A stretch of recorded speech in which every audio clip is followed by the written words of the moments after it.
So I just got out of watching Shelby Oaks, and this is a movie that I have been somewhat anticipating just because of the name alone. I have been watching Chris Stuckmann for the past 12 years. I do enjoy every single one of his reviews. I think he is very insightful, he is very knowledgeable. So when he announced that he was finally going to be able to live out his dreams of making his very own movie, that got me really excited because it felt surreal knowing that somebody that I have been watching for a really long time that I don't even know is finally going to be able to have a movie on the big screen, and I could not be any more prouder. And even though the trailer for this movie has not really got me all that interested, I was still going to be going into this movie with an open mind, and hopefully he would be able to surprise me with his directorial debut. And I am very conflicted when it comes down to this movie. I'm not going to sugarcoat it. This was not his strongest debut, but there are strong elements about this movie that I really did enjoy, that he really did bring to life, and some things that I kind of wish was left either in the cutting room floor or just stripped down just a little bit more. The movie follows a woman's desperate search for her long lost sister, who falls into obsession once she realizes that the imaginary demon from her childhood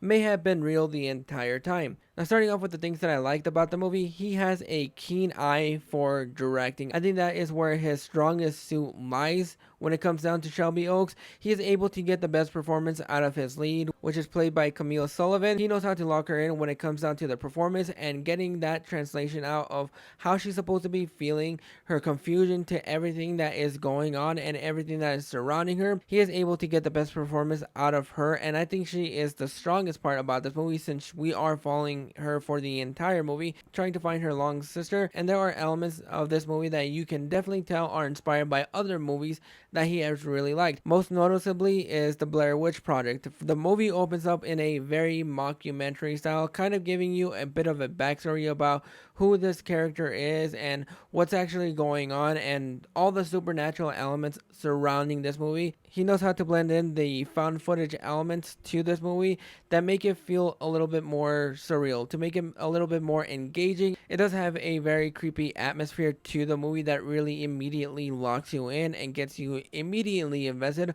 Also followed by some clever jump scares that actually did get me and some that really didn't. Watching some of the interviews that he's done, he does talk about how his relationship with his sister was kind of the inspiration for this movie, and you can clearly see that on screen. He knows his craft, he's putting a lot of passion into this movie, and you can see it all on display. And since he does hold the largest Kickstarter fundraiser, Mike Flanagan took notice and was able to push this project forward and get Neon's attention so he can be able to get the backup in order for him to have a wider distribution. And you can still kind of also see that because he was able to go back for reshoots and have some things that he would be forced to cut out be introduced back into the film. And the elements surrounding this movie, it does have that supernatural edge to the movie that I thought was fine. It didn't really take away from the experience. It did add a little bit more. You are trying to figure out exactly what's going on, trying to figure out what happened to the sister that has gone missing. So the mystery elements to this movie absolutely work, and it is something that keeps you a little bit more engaged also by his directing.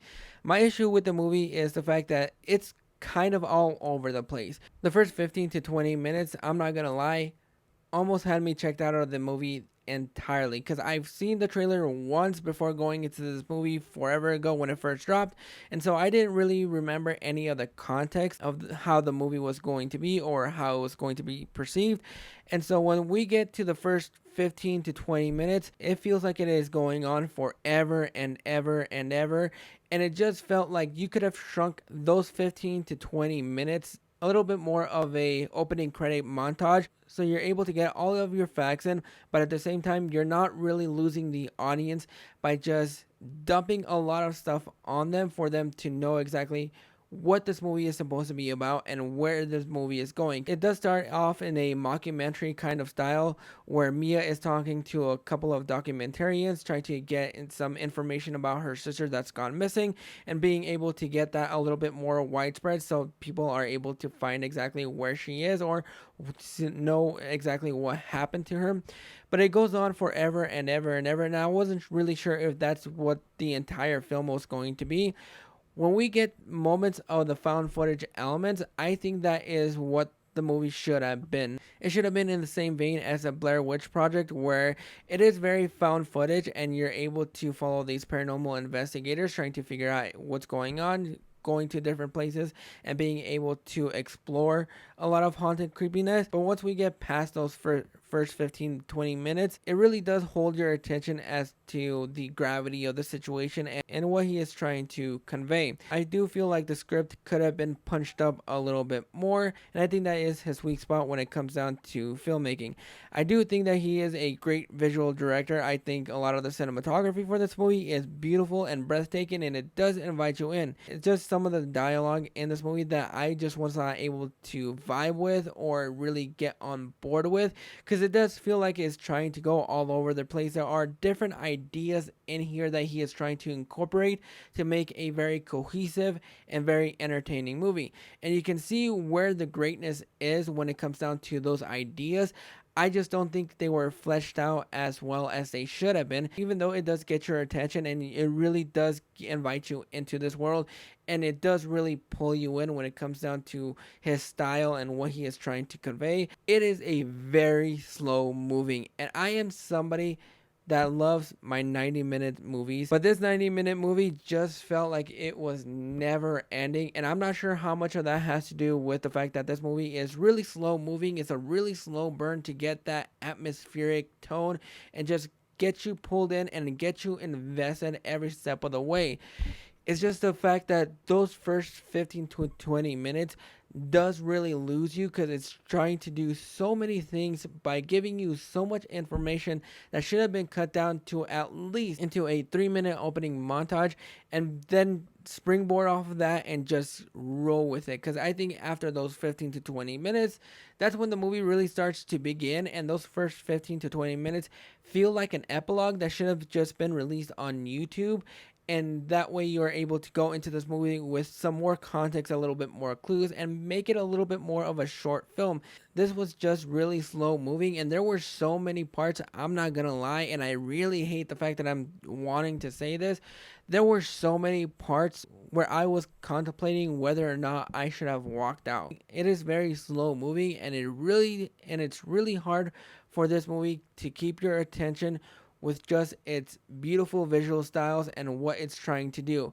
Everything else just falls really flat, and it really disappoints me, because I wish this movie was a little bit more stronger. I wish it was a stronger debut for him, knowing how much passion he has for this movie, knowing how much of his time was spent trying to make this movie the very best that he possibly could. It was just a huge disappointment for me, and in all consciousness, I want to say that you guys should go out and support this movie, just because of what he was able to do. Now, he's not the first YouTuber to make a movie and be able to have it released.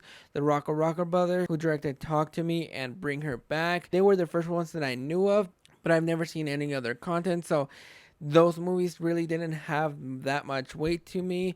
This movie, however, seeing how this is from somebody that I have watched for a better part of my life, and could not be any more prouder to see that he is finally being able to have his movie on the big screen and live out his dream. But in good consciousness, I don't think I can recommend you guys to go check this movie out in theaters. I think it's going to have a life on streaming, so you can just fast forward the first 15 to 20 minutes. This was a bit of a disappointment with some brilliant ideas that I think could have been fleshed out a little bit more. The performances are great and it's beautiful to look at.